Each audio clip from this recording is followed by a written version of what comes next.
मध्य प्रदेश के मुख्यमंत्री डॉक्टर मोहन यादव ने कहा कि कांग्रेस ने सदैव ही बाबा साहब का अपमान और उनके विचारों के साथ अन्याय किया है। कांग्रेस मूलतः बाबा साहब और उनके विचारों की विरोधी रही है। सर्वविदित है कि पंडित नेहरू स्वयं एक नहीं बल्कि 2 चुनावों में बाबा साहेब अम्बेडकर को हरवाने के लिए जिम्मेदार थे। बाबा साहब के प्रति कांग्रेस का द्वेषपूर्ण रवैया इस बात से भी सिद्ध होता है कि इनके शासनकाल में बाबा साहब को भारत रत्न से सम्मानित नहीं किया गया, जबकि अटल जी के सहयोग से 1990 में बाबा साहब को भारत रत्न से सम्मानित किया गया। मुख्यमंत्री डॉक्टर यादव आज बीजेपी कार्यालय में मीडिया से बात कर रहे थे। डॉक्टर यादव ने कहा कि कांग्रेस का अम्बेडकर का दुर्भाव शुरू से ही है। बाबा साहब शुरू से ही वंचितों की बात करते रहे हैं। नेहरू जी ने हमेशा उनका विरोध किया। नेहरू ने अम्बेडकर को वित्त और उद्योग का काम कभी नहीं दिया, उन्हें कानून मंत्रालय दिया पर काम नहीं करने दिया। निचले तबके की बात बाबा साहब करते थे पर उन्हें कुछ कहने नहीं दिया जाता था। 1952 के चुनाव में भी उसके वक्त के प्रधानमंत्री ने उन्हें चुनाव हरवाया। कजोलकर एक बार चुनाव लड़े पर उन्हें पद्म विभूषण दिया। मुख्यमंत्री बोले कि कांग्रेस किस मुंह से बात कर रही है, उसे जवाब देना चाहिए। राजीव को भारत रत्न मिला पर बाबा साहब को नहीं। सरदार वल्लभ भाई पटेल, अब्दुल कलाम आजाद को भी भारत रत्न नहीं दिया। अटल ने बाबा साहब अब्दुल कलाम को भारत रत्न दिया। डॉक्टर यादव ने बताया कि अम्बेडकर के 5 स्थानों को पंच तीर्थ बनाने का काम बीजेपी ने किया। कांग्रेस के राष्ट्रीय अध्यक्ष एक बार फिर भी महू नहीं गए। कांग्रेस ने अम्बेडकर को कभी सम्मान नहीं दिया।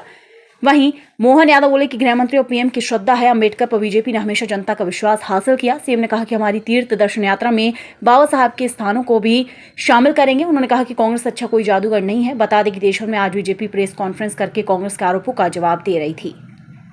उनकी देहावसान हुआ 50 के दशक में, 60 के दशक में, और 40 साल सरदार वल्लभ भाई पटेल को भी भारत रत्न देने में कांग्रेस के एक परिवार के बाहर की ताकत के भरोसे लगा है। अब्दुल कलाम जी का भी वही हाल हुआ। लेकिन और आगे बढ़कर देखता हूँ तो सरदार वल्लभ भाई पटेल, अब्दुल कलाम आजाद, बाद के क्रम में स्वर्गीय अटल बिहारी वाजपेयी जी ने न केवल भारत रत्न दिया बाबा साहब अम्बेडकर को, यूपीए की सरकार की तुलना में एनडीए की सरकार संयुक्त दलों को सहमत करते हुए समान रूप से जिनने ऐतिहासिक काम किए और ऐसे अतीत के अंदर जिनने बड़ा काम किया, मुझे इस बात की प्रसन्नता है कि हमारे यशस्वी प्रधानमंत्री नेताजी सुभाष चंद्र बोस को भी भारत रत्न दिया है।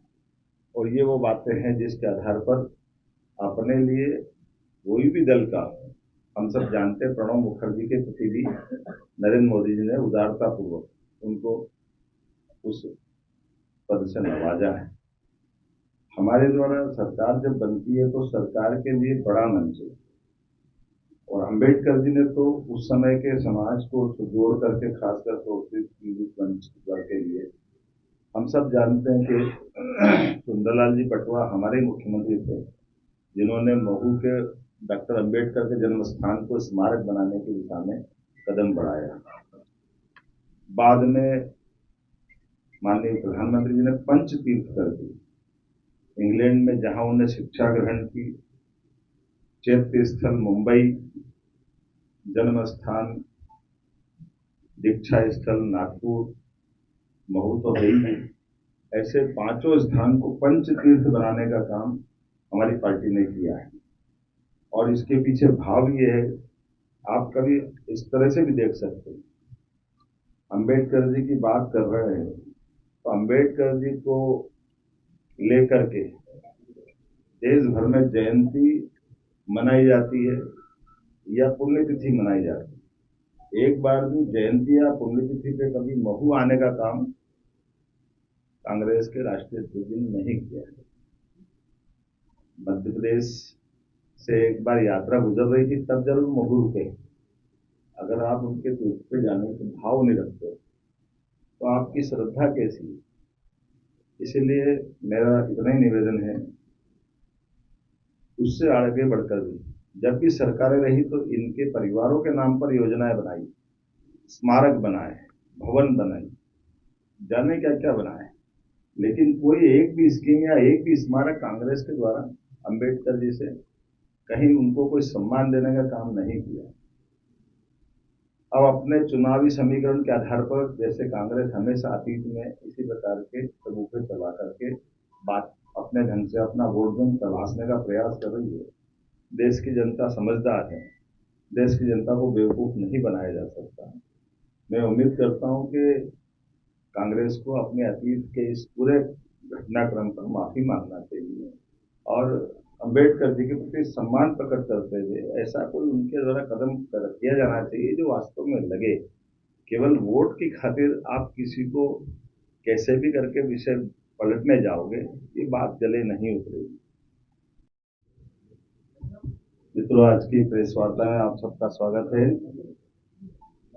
आज की प्रेस वार्ता कांग्रेस और कांग्रेस के अतीत के डॉक्टर भीमराव अंबेडकर भारत रत्न जी के प्रति जो उनका अपना प्रारंभिक काल से उनके समय से जो अंबेडकर जी के प्रति जो भाव था, उस भाव को लेकर के ही मैं विस्तार से बात करना चाहूंगा। हमारे लिए